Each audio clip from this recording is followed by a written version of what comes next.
بسم الله الرحمن الرحيم. يا أيها المزمل قم الليل إلا قليلا نصفه أو انقص منه قليلا أو زد عليه ورتل القرآن ترتيلا إنا سنلقي عليك قولا ثقيلا إن ناشئة الليل هي أشد وطئا وأقوم قيلا إن لك في النهار سبحا طويلا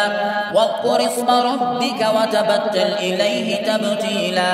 رب المشرق والمغرب لا إله إلا هو فاتخذه وكيلا واصبر على ما يقولون واهجرهم هجرا جميلا وذرني والمكذبين أولي النعمة ومهلهم قليلا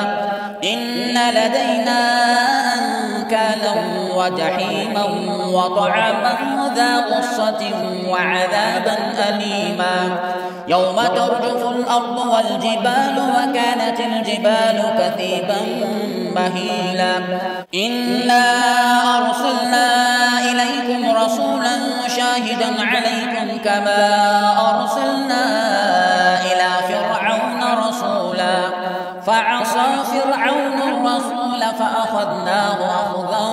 وبيلا فكيف تتقون إن كفرتم يوما يجعل الولدان شيبا السماء منفطر به كان وعده مفعولا إن هذه تذكرة فمن شاء اتخذ إلى ربه سبيلا إن ربك يعلم أنك تقوم أدنى من ثلثي الليل ونصفه وثلثه وطائفة من الذين معك والله يقدر الليل والنهار علم أن لن تحصوه فتاب عليكم فاقرؤوا ما تيسر من القرآن علم أن سيكون منكم مرضى وآخرون يضربون في الأرض يبتغون من فضل الله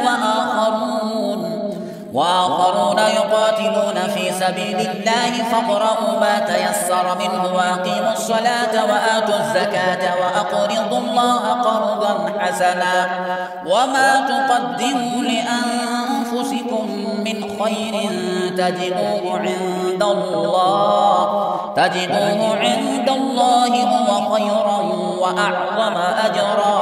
واستغفروا الله إن الله غفور رحيم.